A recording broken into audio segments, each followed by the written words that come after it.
state to the south, in the sense that if there were no national economic growth, you would still grow at a reasonably good rate. Washington also depends on tax instruments that exact smaller penalties on incremental income than your sister states of California and Oregon.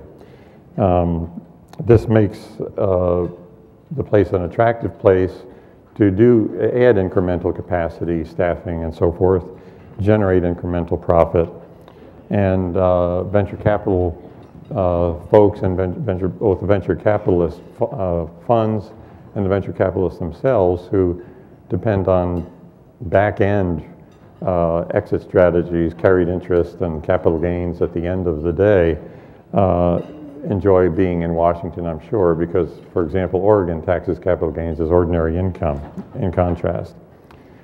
Washington also is home to two very important industries, the aerospace and software industries. I say they're important not because they're such a giant share, even combined, of your economy, but because they have such strong dynamic multiplier effects on your economy. And particularly the software, interestingly, software, statistically, when you roll around in the data the way economists tend to do at night, you find that the software industry actually has a higher dynamic multiplier than aerospace. But unfortunately, the big engine of that, Microsoft, is gradually, and forecast by the state of Washington, to be generating less economic growth, less employment growth going forward. The state has its own challenges too. You have a real estate excise tax that retards, in my opinion, I'll be scalped, I'm sure, by someone, but here, that retards mobility and depresses property values. That's an old 17th century device that should be gone, but it's not. The state has some what I would call Rust Belt postures in some aspects of labor policy. Won't go into that at the risk of also being scalped. But and also there's things going on in the international trade area, the so-called new Panamax vessels, which have a capacity of 13,000 TEU, 20-foot equivalent unit containers that will pass through the new channel of the Panama Canal, can't be accommodated by either the Port of Portland or the Port of Seattle. And these guys they've already got 60% of the share, and in 2014, when the new channel opens, they're going to have an even larger share. So that's something to be thinking about.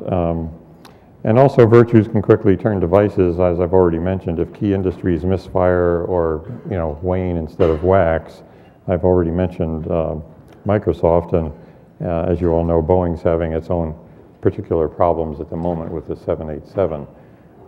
They have a huge backlog of orders, which is great, but let's hope that the plane's able to deliver those orders. So what does all this mean for Southwest Washington? Interestingly, I was sort of surprised, actually. The Southwest Washington economy is quite intimately tied to the performance of the state as a whole. You're not really out there being whipsawed too much in terms of the state business cycle changes. You kind of more or less go along with it in terms of the volatility. The timing and depth are close to that of the rest of the state of Washington, the non-Southwest Washington part of the state. And you actually have a stronger statistical link to the state of Washington as a whole, despite your proximity to Oregon, than you do to the state of Oregon, or California for that matter. But as a small economy, in some sense, you're not microscopic, but you're small relative to state economies. You do exhibit some important differences. Some of this is just statistical. The smaller you are, the less diversified you can be. So that's sort of inherent in smallness. But in addition, you tend to have smaller firms, lower wages, excluding a few sectors, and in some sense, overall, a somewhat less diversified economy, but it's not dramatic.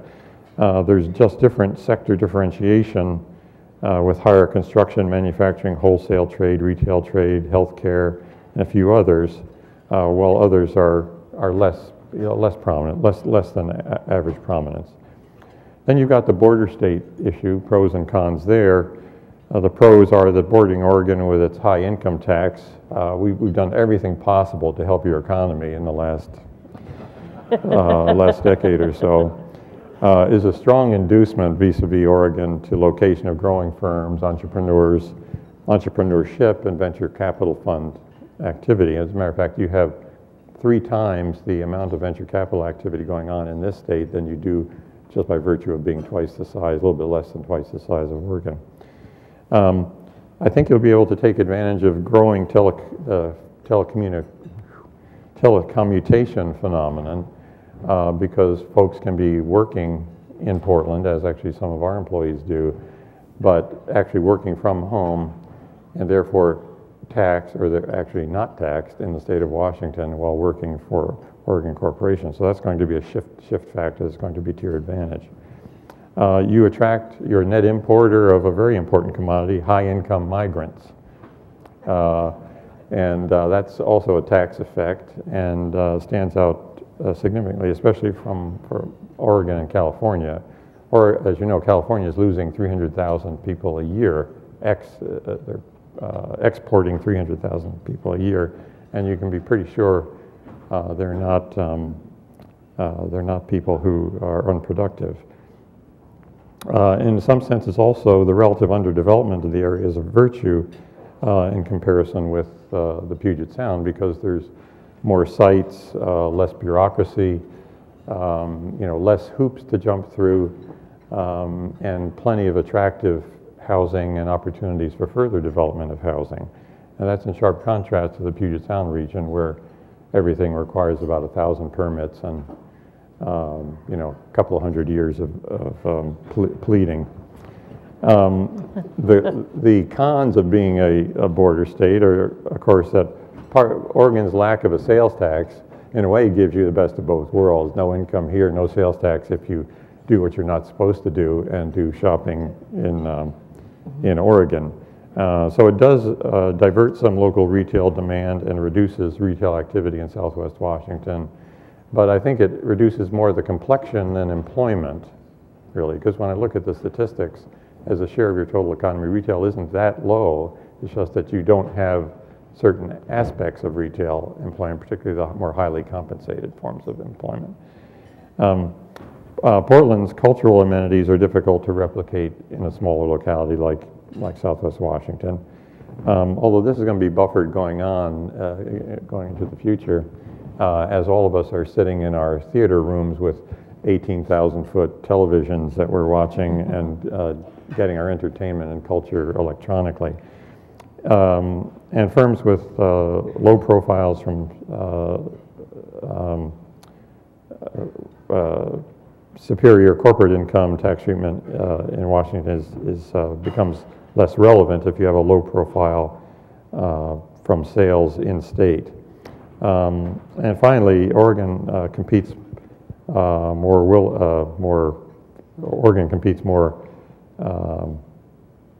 Oregon companies are more willing than Oregon to buy employment through subsidizing or gifting tax rebates to companies. I happen to know some of the companies that you guys have been trying to land, and I give you credit for not, frankly, writing a check, because the history of that's pretty poor. The history of the performance of that approach is pretty poor. So I have more that I can say, but I've been given the hook, and look forward to your questions. So thanks very much.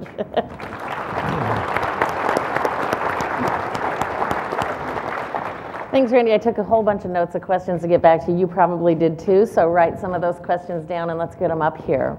Tom's going to go next and talk a little bit more about the closer in region. All right, thank you, Betsy, and a pleasure being here today. I'm going to talk a little bit about the recession and how it really fits into the Portland, Vancouver metro area. How are we moving out of this recovery? And then some of the risk strategies that may be facing the regions, and sort of a question of should Vancouver and Portland be at odds with one another and trying to steal business back and forth, or would it make more sense to sort of work together to gain businesses on both sides of the river? Now, the recession that happened, how we got into this mess, and the way we're trying to get out of it recalls to me a quote from Will Rogers. He said, "If stupidity got us into this mess, then why can't it get us out?" And we're following basically the same financial systems and so on of trying to recover out of this. And we've got to realize that this housing crisis that moved into a financial crisis, getting out of these things take a long, long time. History has shown us that other countries that have faced major financial crises, we're talking about 10 or more years to recover out of them. And if you're using the same tools in the same system that got into it, and I think history will repeat itself, we're right to script today, it's taking a long time to get out. We are getting out, but it's painfully slow right now. So in the housing sectors, in the Portland-Vancouver metro area, I think one of the best measures is the Case-Shiller Price Index. Prices went down 28% in this region overall, from the peak period down to the lowest point. It's now starting to turn and go back up a little bit. Single-family permits were down 80% in Clark County and 70% in Multnomah. And that's from year-to-date November 2005 to the low point, which is November year-to-date 2009. Once again, they are also starting to turn around. Job losses, as Randy was talking about, possibly Clark County, the Southwest Washington, maybe is more linked to Washington, maybe not quite as volatile as Oregon is. And really, when we look at the job losses in Multnomah County, which started at a peak of November 07 to January 2010, fell 9.4%.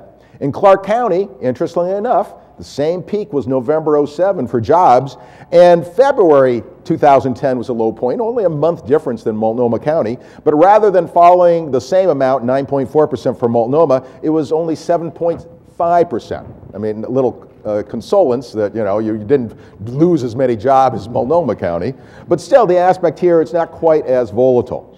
Now, the recovery is definitely here. As I said, though, it's painfully slow. As I said, jobs were falling both in Clark and Multnomah counties about the same time. The turnaround is happening about the same time, but it's very, very, very slow growth. The unemployment rate has improved, though, more so in Multnomah County than in Clark County. By some measures, unemployment in Clark County is between 8 and 10%, depending on which measure you look at. Multnomah County is more like about 7.3 to 7.6%, so much, much lower. And Multnomah County's recovered about 60% of the jobs they lost, or about 2/3, while Clark County's only recovered about 40% of the jobs. And I'll have a few statements about why that might be the case. Jobs are starting recovering in the housing sector, but definitely they're recovering even slower than the slow jobs that are recovering in other sectors. And that makes sense because of the housing crisis.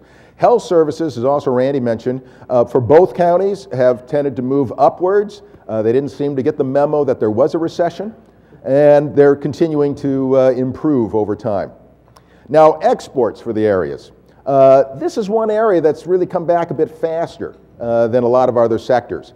And it's actually come back a little faster along with part of the manufacturing sector. Now the Port of Portland and Port of Vancouver, they reached their pre-recession port activity in somewhere around 2010. Now it's softened a little bit as manufacturing softened a little bit, but really hasn't retreated by very much. So really the export sectors have done fairly well coming into today. Housing, as I said, is making a comeback in both places. It really is coming back from the dead. We have double-digit permit growth, both in Clark and Multnomah County. But when you're starting from almost zero, it's amazing what percentage growth can look like. So coming back to actual levels, there's a long ways yet to go. But it's encouraging signs. We are seeing some signs that construction jobs have hit bottom, but they've hit bottom kind of late of all the other job sectors. And now we're starting to see a slow recovery happening there. Now, what sort of sectors maybe in Multnomah and Clark County can we see that might continue to grow in this recovery period? As I said before, overall, Multnomah County is growing jobs faster in this recovery period than what Clark County is. Now, Clark County has a relatively higher dependency on construction and real estate jobs. Once again, that's where the financial crisis hit. That's the slowest at coming back. Retail probably helped Multnomah County more than Clark County, in that there was definitely pent-up household demand that I think was finally starting to be released, and that's probably benefiting Multnomah County more so than Clark. Manufacturing appears to be peaking a bit, but not really retracting very much, and what we're hoping is going to be a handoff of the baton from possibly manufacturing now to housing as they start to come up. And I said that health services will definitely continue to grow in both areas. Now, some of the risks and strategies going forward, risks to both counties. Internationally, definitely important for both Multnomah, for Vancouver area, is the Pacific Rim prospects, and especially Japan and China. And I won't go into great details there. We're hoping that China can sort of manage a somewhat soft landing, but analysts are a little worried about China in that they may mimic what the Federal Reserve used to do in the US, which was when you got into trouble, you did too much stimulus, and then it grew too fast, and then you retracted too much, and you got on this yo-yo going up and down, and they're afraid that China may follow the same sort of pattern. Sovereign debt crisis in Europe, I'm less worried about that actually than I think Randy is. I believe that Europeans are even better than we are at muddling through problems, and I think they will finally muddle through this one.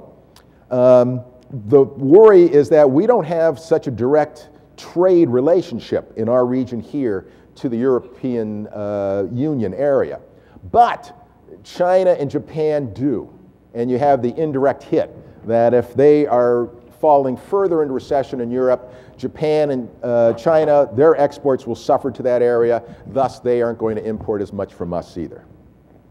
Commodity prices, I think, are settling down, especially natural gas prices and also oil. Food, interesting, it may become more of a problem, maybe domestically, given the bad weather we've seen in the southeast, than really internationally. Domestically, we might ask the question, does a higher marginal federal tax rate on high income will be an inducement, as Randy was mentioning, for people to locate out of Oregon into Washington? Is a possibility. Then the issues of liquefied natural gas and coal exporting terminals. I think those issues will be coming up into our regions. Possibly the issues are not as politically charged this side of the river as opposed to the Portland metro area. So if there are terminals built, we may actually probably see them on this side than in the Portland area. Given that, let me talk about some areas where asking the question, does Clark County actually steal business from Multnomah County? Or would it be smarter to partner to grow businesses together in the area? And I'm going to be a little bit on the area. I think it's going to be a little smarter to try to grow businesses together in the area. We've seen collaborations between the Port of Vancouver, the Port of Portland. I think this other type of collaboration should be enhanced even further. You know, Oregon has really moved, one of the first states to move to what's called a single sales factor apportionment, so that multi-state corporations, their proportion of their profits that are taxed are based only on the sales in the state where they're at. And that really does help places, for example, in Oregon, like Intel and Nike. That really narrows the advantages faced by multi-state corporations as opposed to locating in Washington and having to pay the B&O taxes. So the advantages, I think, for large corporations are not as great as they were, given that Oregon's moved to the single sales factor apportionment. Now, retirees on investment income, these people also want quality of life, and they generally have the money to buy it. Clark County definitely has a tax advantage, and I'm not going to go down a road about comparison of quality of life. Just a statement. I'm too smart for that. I'm here, and I don't want my tires slashed as I leave the hotel. But the idea here is that that is a segment to think about and try to promote. If you're going to keep that tax, you've got the tax advantage, you're also going to be able to attack those high-end retirees, continue to attract them by concentrating, I think, on a quality life aspect here. A little bit on the I-5 Columbia River crossing. I really think this bottleneck that occurs here is probably hurting Clark County more than Multnomah County. I think that any bridge design that you come up with that increases the flow of traffic, cuts down on commute time, lowers the explicit and implicit costs of crossing the river, it's going to benefit both counties and probably benefit Clark even more. In that vein,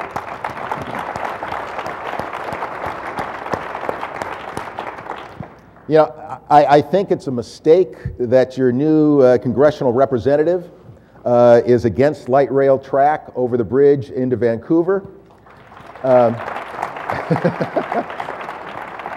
It's not that I want to get another clap, but I think you got to get over the notion that light rail is a socialist scheme to undermine family values. You know, it's a mode of transportation. It may be costly, but I said anything that reduces the cost of connecting Portland with Vancouver is going to be an advantage. Lastly, but not least, really out there, you know, you have Multnomah County residents, actually our liquor stores are having an advantage these days of Clark County residents coming over and buying liquor. But maybe we can have Multnomah County residents coming to Clark County and buying weed. So it's a trade-off. And I'll leave it at that.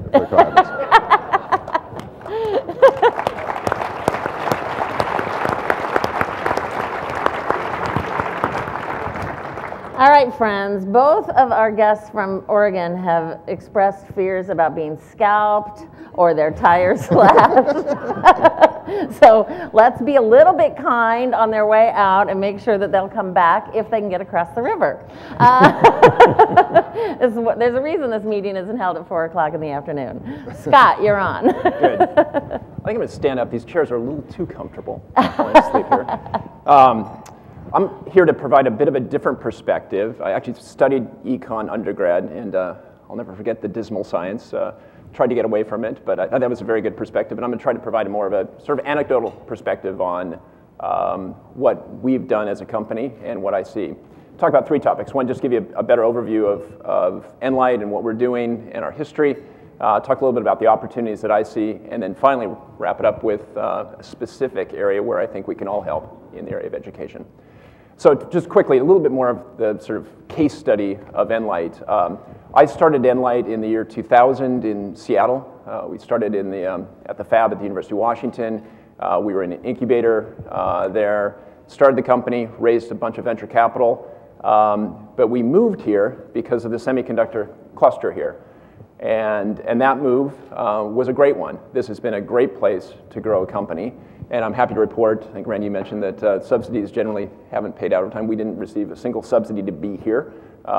We moved our company here, started it with 25 people, and now we employ over 300 people. So it's been a great place to grow a company, and some of the reasons for that are that this cluster is one that is talked about a bit, but I think it's stronger than people understand.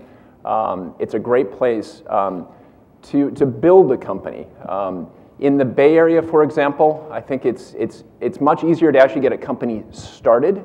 There's just a huge talent pool in the Bay Area, and you can easily get things going. It's actually a hard place to build a company. As we all know, as you go through various cycles, you're going to hit bumps in the road, and this region has been a much better place to continue attracting and developing the best talent. And just quickly, what we do, we